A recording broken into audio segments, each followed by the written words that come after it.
Well, good morning, good afternoon, everyone. Welcome into another exciting broadcast with us here at Exploring by the Seat of Your Pants. If you're joining us for the first time today, like some of you are, we are all about bringing conservation, adventure, and science into classrooms around the world. Now, everything you do goes to our YouTube channel, so if you want to check out this program in 3 weeks or 3 years or any other one of other like 4,000 broadcasts, you can do just that right there. Lots of opportunity to keep the learning going.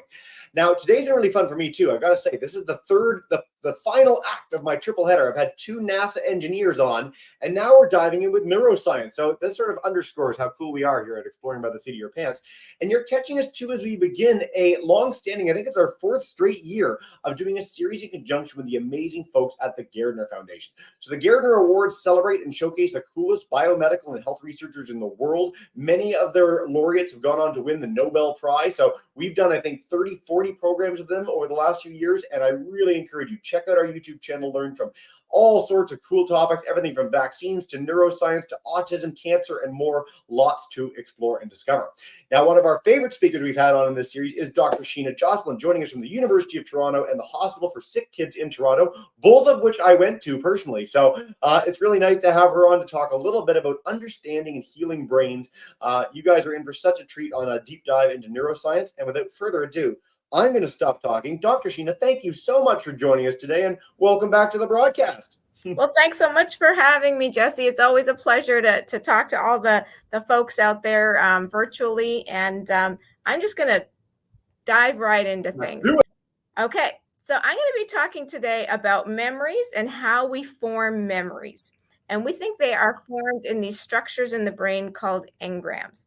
And I've called this the eras tour because I talk a little bit about the history of how we think memories are stored in the brain, and also because I have a 16-year-old daughter, and it turns out that in order for me to talk to my daughter or any of her friends, I have to learn a lot about Taylor Swift. So this is my daughter here. She's a high school student here in Toronto, and she is, like many of her friends, obsessed with Taylor Swift, and she has tickets to go see her when Taylor is here sometime in Toronto. And here she is at the Rogers Center checking out her seats for the concert.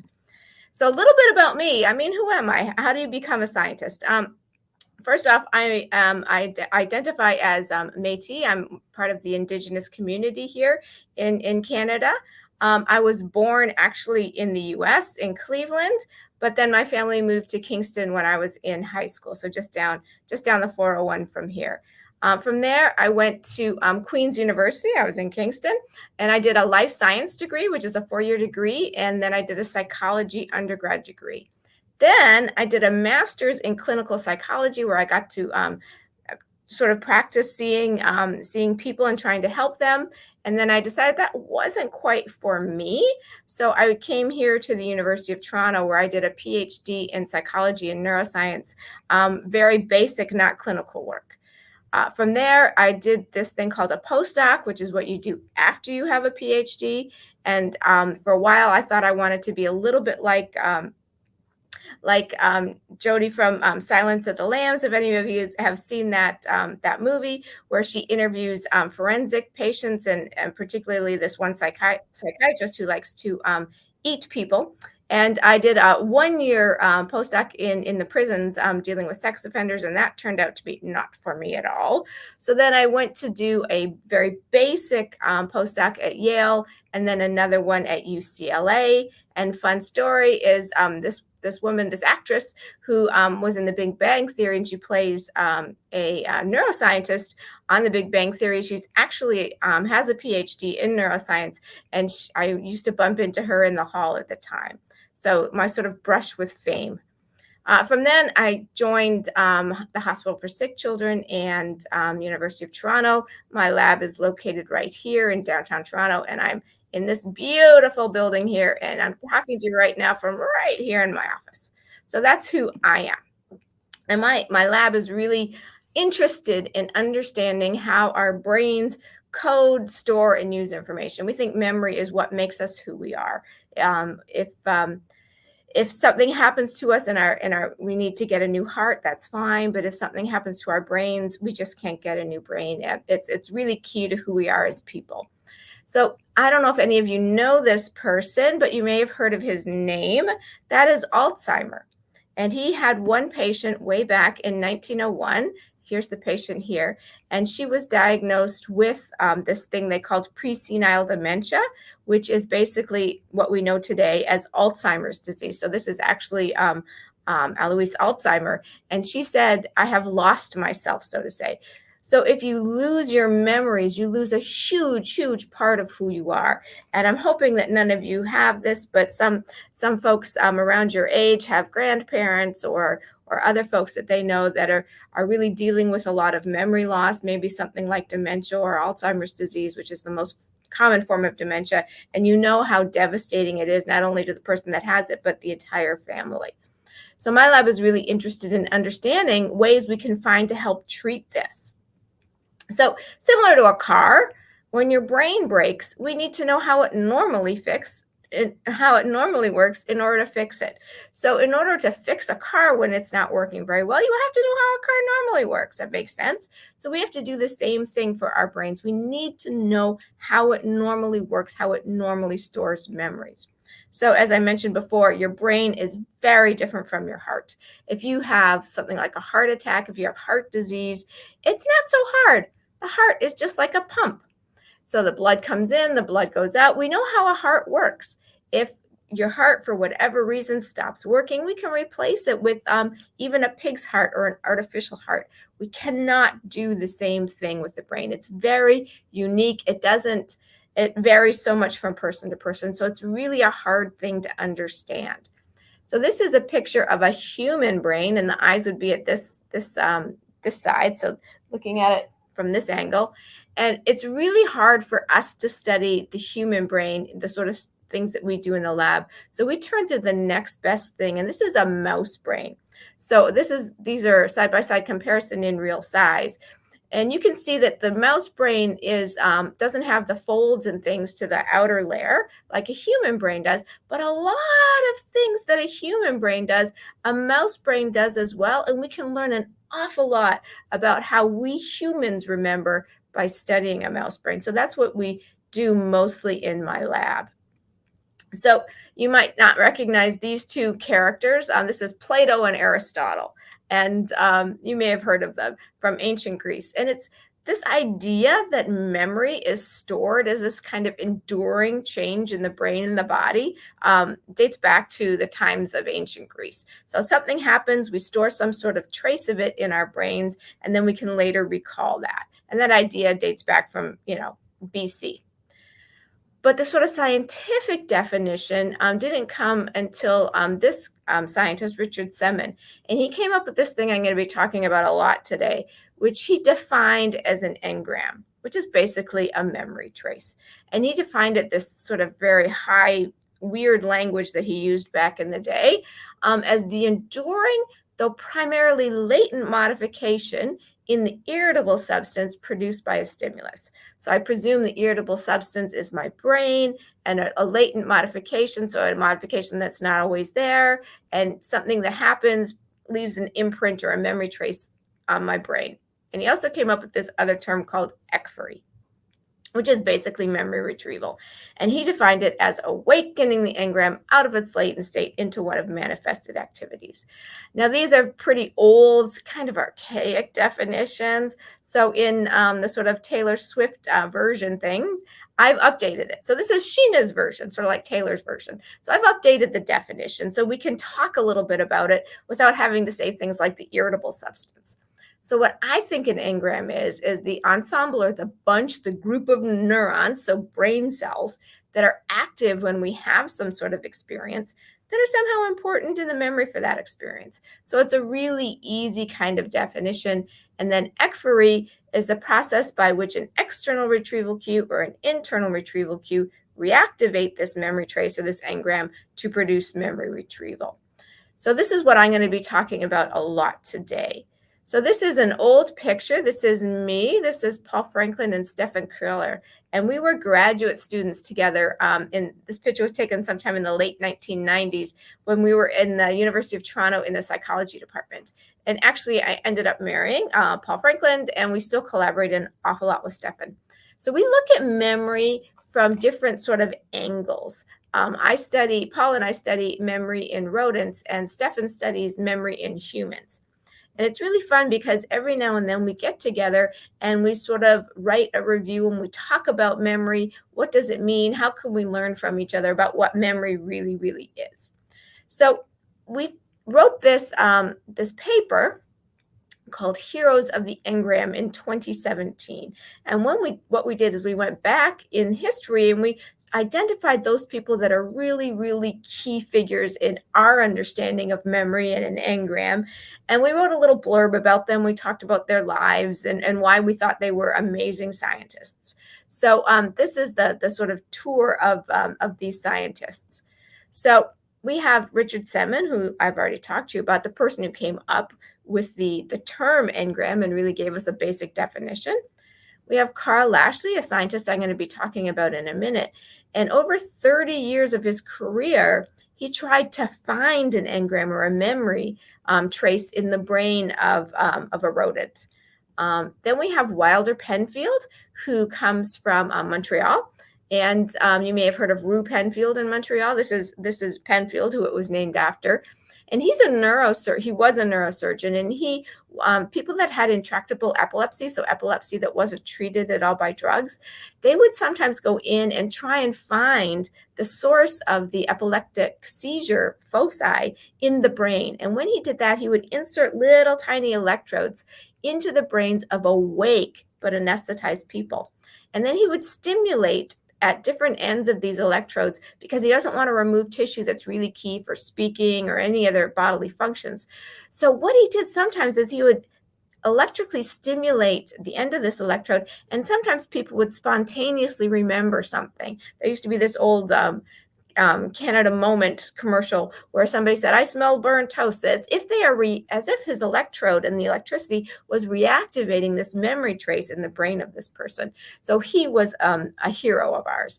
Then we have Donald Hebb, also from Montreal, and he was a scientist who was famous for saying that brain cells, which is a neuron, that fire together, they wire together. So they make these little tiny little clusters of functional units together. Then we have Brenda Milner, and she's an amazing scientist, also from Montreal. And she really told us where to look in the brain to study memory. So she came up with these beautifully imaginative and creative studies that showed us that this place called the hippocampus is really important in memory. And then we have Richard Thompson, who studied the cerebellum, so the bit of the brain at the back, and tried to look for a memory trace. And also James McConnell, who was a really interesting scientist, and he studied memory in these little tiny flatworms. And it turns out that a flatworm can learn something. So you can teach it to swim, as they do, towards a certain smell to get food. But the really cool thing about flatworms is that they self-generate. So you can take a flatworm and you can cut it in half, and you end up with two flatworms. And both of these flatworms remember what he's taught them. So it's really cool. He ended up, he's a very, very interesting scientist who had a really novel approach to studying science. And we included him here because of his sort of sense of humor about science and because of his sort of really creative science. So together, these are the ERA's tour of memory and engrams, very much like Taylor's tour. So when we were writing this article in 2017, we were sort of joking with each other that even though these scientists are hugely influential to what we think memories are, that none of them would ever win science's highest prize, which Jesse mentioned is the Nobel Prize. And the reason behind that is sort of twofold. So number one, the majority of these folks are dead. And one of the written rules of the Nobels is that it can't be awarded posthumously. So the person has to be alive. Now, Brenda Milner is still very much alive, 105 years old, but she violated the second rule of the Nobels.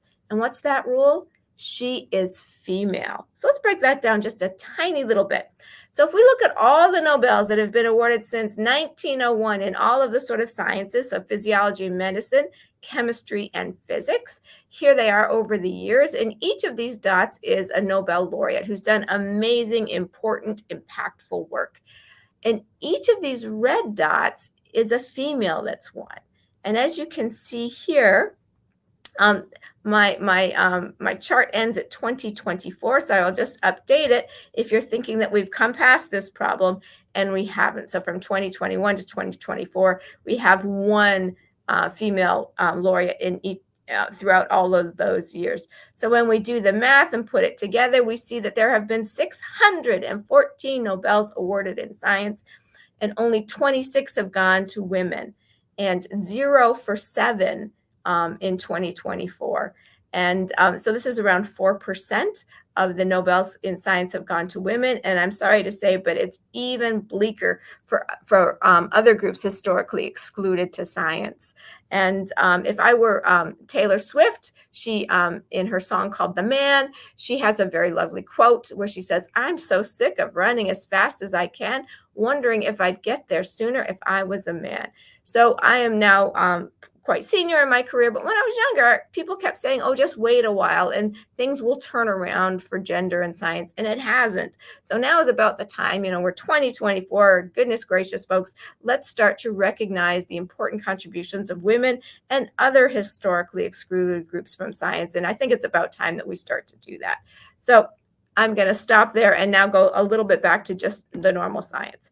So as I mentioned, Carl Lashley is our second engram hero. And what did he do? Well, he searched in the brain of a rat for an engram or a memory trace. So how did he do that? Well, he would train a rat in a maze such as this. So the rat had to run this route in order to get a bit of cheese here in the goal box. And the rat would run this over and over and over again, and the rat got super good at this.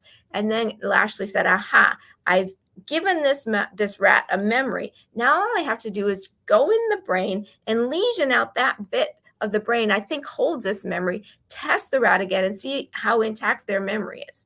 So what he did was to train a bunch of rats on this and then lesion out little bits of that outer layer of the brain called the cortex, trying to find where the memory was held in these rats. And he did this on and off for about 30 years of his career. He made other super important discoveries, but this experiment didn't turn out very well. In fact, in 1950, he published this paper called In Search of the Engram, where he basically concluded that the engram is everywhere in the cortex, but nowhere specifically.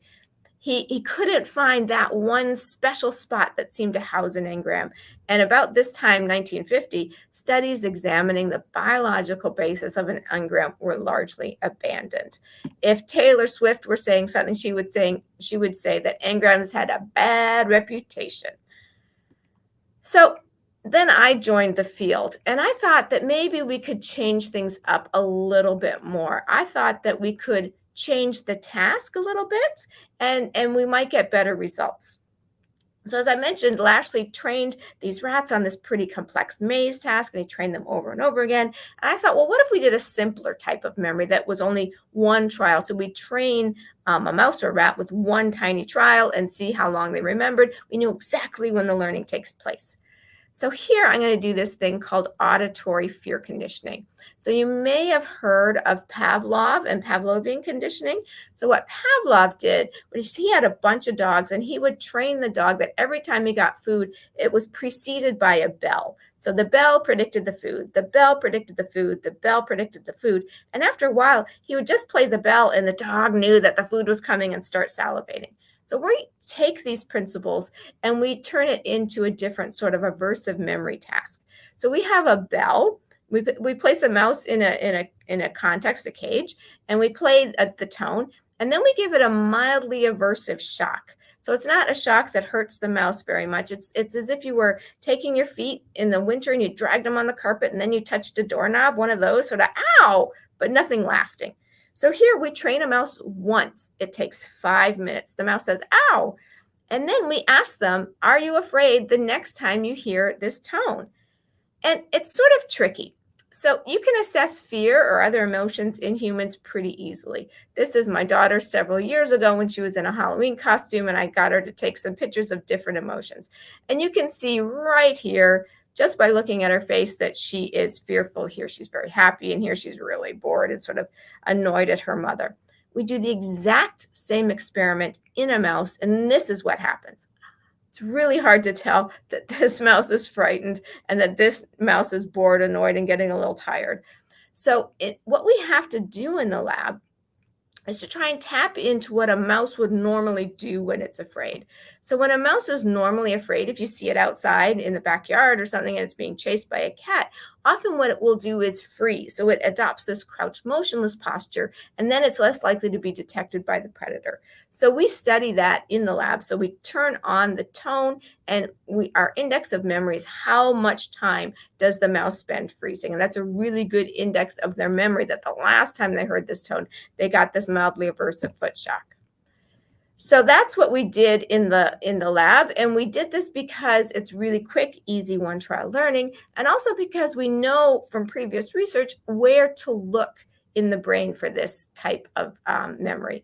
So this is, we call it a coronal section of a mouse brain. So it's basically an ear-to-ear section of the mouse brain. The ear would be over here and then again over here. And we're going to look in this spot here called the lateral nucleus of the amygdala, because a lot of research that has gone on before us really showed us that this is the place to look. And we're going to harness the power of viruses and genetics to manipulate individual neurons. So what we did is we infused a viral vector that contains this transcription factor, and we also have this green glowy protein that we borrowed from a jellyfish.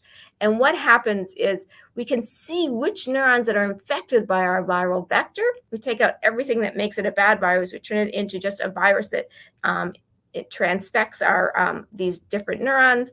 And we said, okay, what happens to memory when we do this? And we found that it enhanced memory, and that was really cool. But the thing is, how do we know that these cells are really important when we saw this enhanced memory? And then we thought, well, the really cool experiment to be is if we think the engram, or the memory trace, is being stored in these neurons that we've manipulated that are now glowing this jellyfish green. What would happen if we killed just these cells? What would happen to the memory? If these cells are super important in the memory, we would think that memory would be diminished. Whereas if we did the same thing to cells that we don't think are really important in this memory, maybe memory would still be intact. And that's exactly the experiment that we did. So what we did is we tried to erase a specific memory in these mice by killing just those cells that we had transfected with this important transcription factor, this protein that's really important in memory. So when we tested the mice, they were almost fearless. So the one group where we killed the cells that we had transfected with our special protein that we think is really important in memory, they showed us a memory deficit. But the other cells that weren't so important in that particular memory. So I remember exactly when we published this paper. I remember it all too well, Taylor would say. So it was published March 9th, 2009. And I know this because at the time I was very, very pregnant and actually in labor. I was at the hospital across the street from us. I'm at SickKids. I was at Mount Sinai Hospital.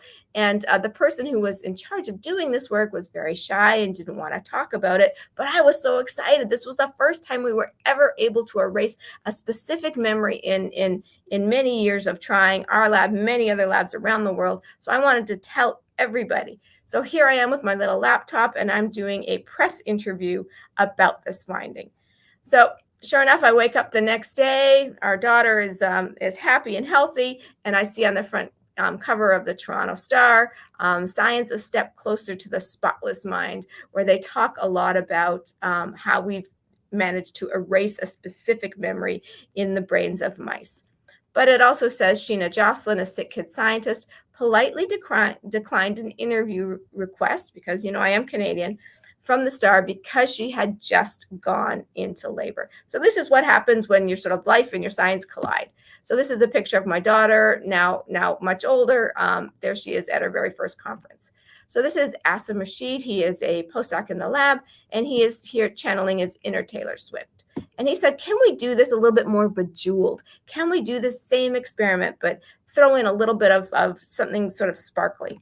So what he's going to do is this thing called optogenetics. So he is going to make this neuron or brain cell in the brain sensitive to light. Now, normally brain cells are not sensitive to light. Inside our heads are very, very dark, so they don't need to be. But they're algae that are sensitive to light. So they have these things called opsins, which are very similar to what we have in our eyes, which make our eyes sensitive to light. So what we can do is take these genes that are only expressed in algae and again use our viral vectors to put them deep into brain cells. And we can make these cells either active or silent depending on what color of light we play in.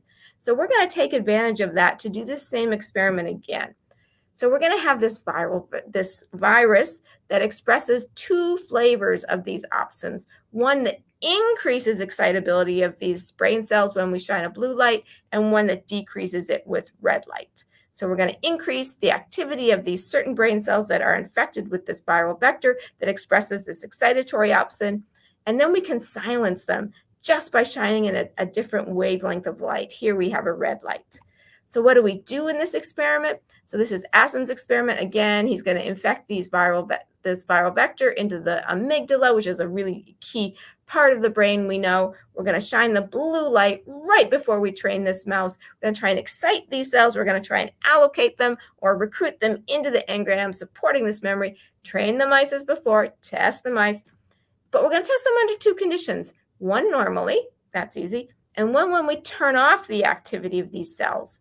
So if the memory is held in these cells, then turning them off would cause a decrease in memory. And that's exactly what we see. So this is how much a mouse freezes without any, just in the red light and off condition. Then we turn the red light on just a couple minutes later and test the mice again, and we see a decrease. And this is only when we allocate these neurons, because if we don't allocate in a control group of mice, we don't see this effect. So just turning off a small population of cells doesn't do anything. So then Sangmo, Emily, and Annalise in the lab said, this is really cool. This suggests that these neurons are necessary for memory. Are they also sufficient for memory retrieval?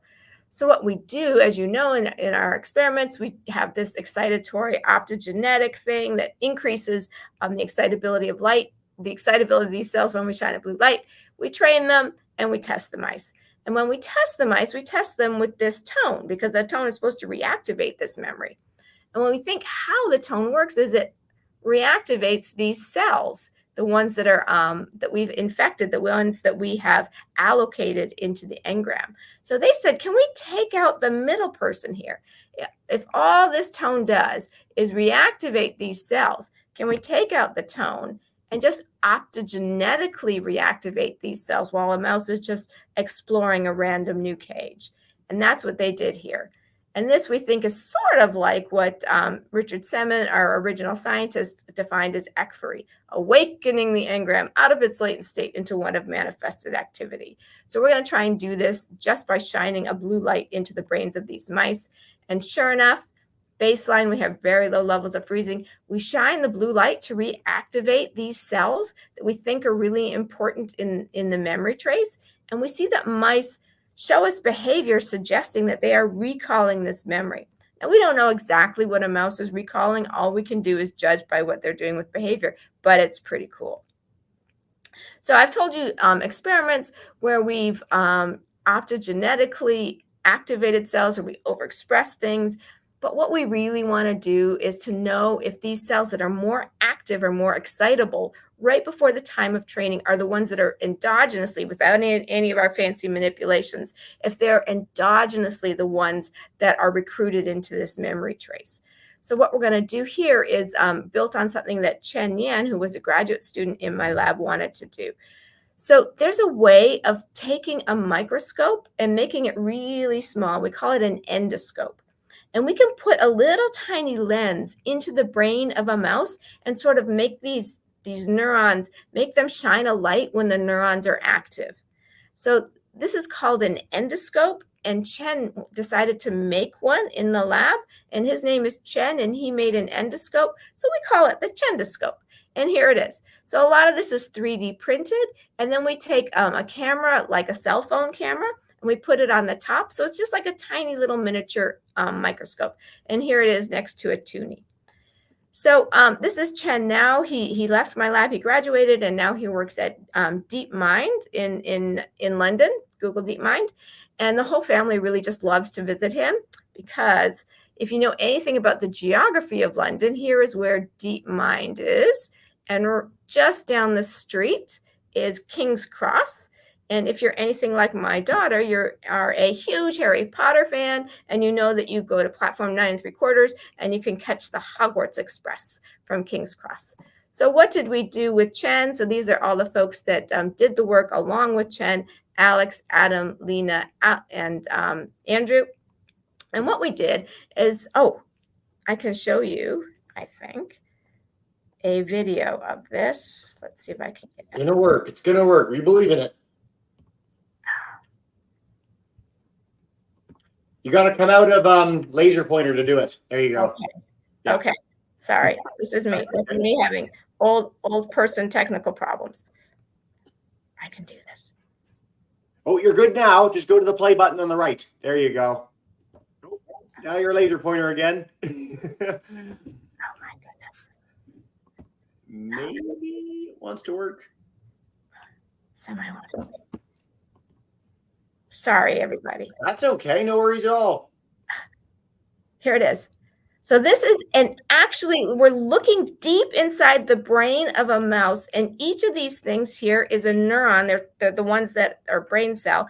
And you can see exactly, as a mouse is learning and remembering something, which brain cell is active. The active one should have this flash of light, and it's the coolest thing ever. We can actually see into the brains as a mouse learns and recalls something. Sorry, old person problems there with the technology. So here's what we do.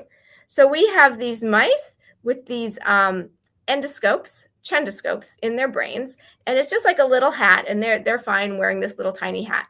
And what we're going to do is exactly the same thing. We're going to give them a small foot shock, and we're going to trace the activity of these neurons while a mouse is learning something. And we're going to also look at, are these neurons active immediately when a mouse is just, hanging out in its home cage right before we do the training, or 3 hours or 24 hours before. So we're also going to test them in a different place 24 hours later, and usually they show very little freezing in that different place. So first thing we do is identify neurons we think are part of the memory trace. So these neurons are the neurons that are highly active. So we have about, 7% of these neurons we're going to call engram neurons. These are neurons that are really active at our memory test. We think they're really important in the memory. And we also have the majority of neurons that are non-engram neurons, that are just neurons in the brain that aren't important in this particular memory, probably important in other memories. So we're just going to compare the activity of these two populations of neurons. Here, 24 hours, and a mouse is just hanging out in its home cage, and they're about the same level of activity. When we do our training, we see these engram neurons are more active, which really goes with our definition that a neuron that's active at the time of a training event is the one that goes on to become really important at storing that memory. So that's really good. But what's cool is that they're more active also immediately beforehand in the home cage, and even up to 3 hours beforehand in the home cage. So these neurons are already more active. We don't tell the mouse what's coming up, so they have no clue. But somehow they know some neurons are always more active than others, and the ones that are active, no matter what the training event happens, are the ones that go on to store this memory. And importantly, we don't see that these neurons are more active in a different context where they don't freeze very much. So we see the similar thing with other sort of methods. So what I really want to show and sort of bring home to everyone watching is that we're doing some very cool things, not just in my lab, but in many labs all around the world. And I think it's really cool where we can sort of marry these amazing tools that allow us to manipulate and image the activity of individual brain cells with some really old theory. And this sort of amazing coming together of these two is really allowing science fiction to become science fact. So we have a number of movies. I like movies. We have Eternal Sunshine of the Spotless Mind with Jim Carrey, where they try and erase the memory. Total Recall, the original with Arnold Schwarzenegger, much cooler, where they try and get people to artificially recall a memory. And then Inception, where they try and implant a memory deep into the brain of people. And all of these movies I mean, we can't quite do all of this yet in people, but we can do a lot of this in mice. And I'm not saying that we should try these sorts of studies in people, but it is saying how memories are formed. And hopefully we can take this knowledge and apply it to people with different types of memory disorders. And from that, I just want to thank my husband and my daughter. She's very old now. And there we are. We're in Tokyo. And I want to stop with the top 12 reasons why I think being a scientist is fun. So the first one is not being stuck behind a desk all day, every day. So I get to go out. I visit my lab. I do have an office. I do have a desk.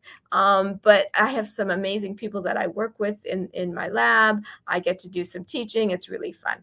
Scientific conferences. So that picture I showed you from the lab, from my family visiting Tokyo, was because we were attending a scientific conference. You get to understand some of the fundamental principles of life in the universe, and that's really fun thing to do. You get paid to do something you actually enjoy, and that's not true of all jobs out there. Many people do things for the money, whereas I really like what I do. It's really cool that I get to realize how little we understand. Sometimes it makes me feel incredibly humble, and I kind of like that feeling. I have the freedom to plan and execute what I want to do. So no one really tells me what to do. I get to follow sort of banana ideas that I have and go, wouldn't it be cool if we tried this? And I get to do that. People believe me when I say, trust me, I'm a doctor, even though I'm not an MD. I don't get dressed up to come for work every day. I typically wear a hoodie. There are some days where I'm meeting somebody super important. I have to dress up a little nicer, but typically in the summer, I'm jeans and a t-shirt. I get paid to think creatively. People pay me to sit around and think up new ideas, and that's amazing. I get to meet really smart and interesting people. I work with some fantastically smart people, and it makes me smarter. I can work just about any country in the world. And if I chose to, I could become a TikTok star or influencer. Of course, that would mean I would need to understand the technology a little bit better, which I clearly do not. So with that, I just want to thank you so much. And I'm happy to take any questions. Well, thank you, Sheena, for such a deep dive into your super cool work. And on the TikTok note, we do have someone in the Gairdner series that's coming on in just a few weeks that is a TikTok star. So there you go. We dive in with vaccines, neuroscience, all sorts of cool stuff in the Gairdner series to come.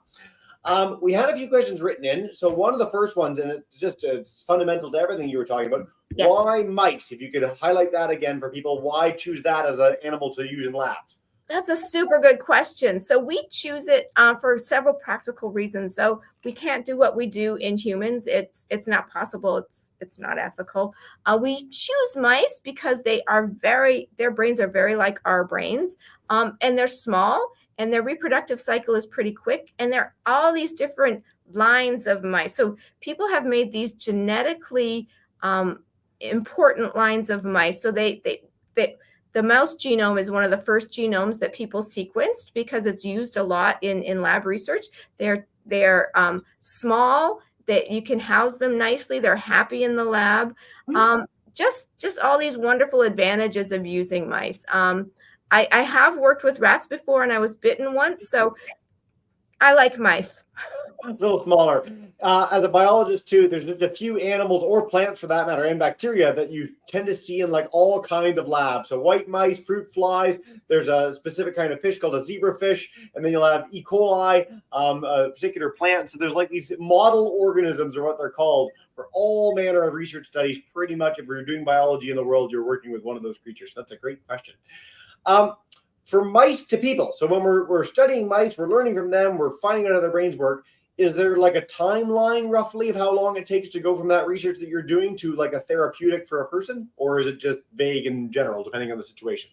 Yeah, super good question. So, I mean, to be honest, I'm not really interested in how mice think or how mice remember. I mean, somebody might be, but I really want to, find therapies for people. So my grandmother had Alzheimer's disease, and my real goal is to sort of find something that would have helped her. So to go from a mouse to a person takes a while, and a lot longer than I think we think it takes.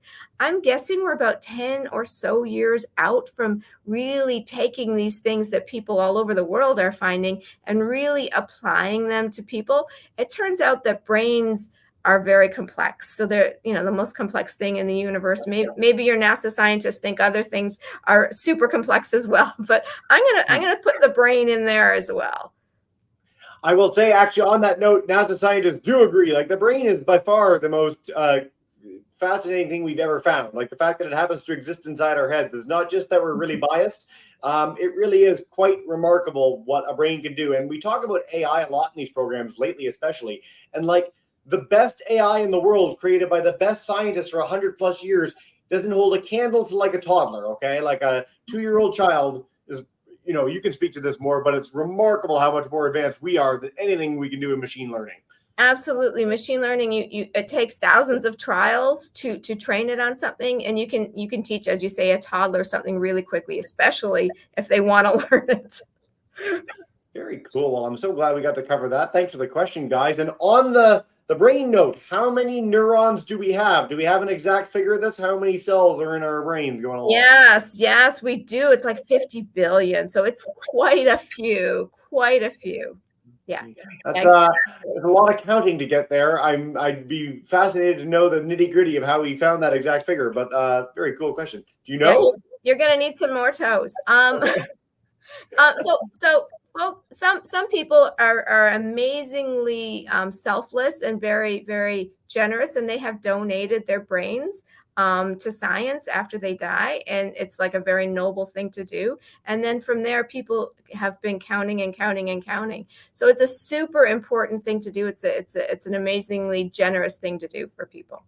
Very cool. I'm so glad we get to highlight a little bit of that. And so for kids, the adults in your life, I'm an organ donor. If I were to die unexpectedly, I've noted that I would donate my body to science as well. So these things that anyone can do when you get a little bit older can really go a long way to helping out researchers like Dr. Sheena. So I'm really glad we covered that. Thank you so much.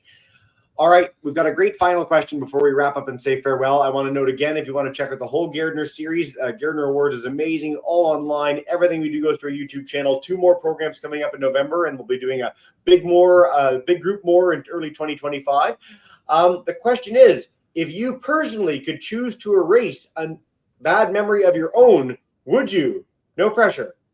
That's a great question. So part of me says, okay, I've done karaoke before, probably a very, very unwise decision. And every time I think about it, I'm like super embarrassed. But I think maybe that's an important memory for me to have. I think that stops me from doing it ever again. So for me, I mean, I've not really had a hugely traumatic experience in my life. So I try and learn from these bad experiences. Obviously, for somebody with like post-traumatic stress disorder, somebody that's been through a war, something that's like super troubling to someone, they can't sleep, they can't, they have real trouble functioning in their lives, then I think it would be an okay thing to do. But the sort of like cosmetic surgery of me, making a fool out of myself, It's really important that I remember that. That's really interesting. And this is one of those topics where ethics would come into play in a big way, like how that was implemented, who got to have the capacity to do that if we develop the technology to that level, which is a fascinating conversation for probably 5-10 years down the road. But really, really neat question. Thank you guys so much for that. Sheena, before we wrap up, is there any last message you want to leave kids with about neuroscience, about the work that you do before we say farewell? Yeah, I just think it's really cool for everyone to try and take care of their brains. And that means like wearing your helmet when you're on, a bike or a scooter or anything like that. Your brains are really, really quite important. So let's, good sleep, good eating, all those things that moms say, and really take care of your brains. Listen to your mother, the ultimate best piece of advice to end every broadcast with. Dr. Josselyn, thank you so much for your time today. Expertise, passion, all of it. Really a perfect kickoff to our Gairdner series. And keep up the wonderful work. Have a wonderful rest of your day. And we will say farewell from there. Thank you so much again. Thanks.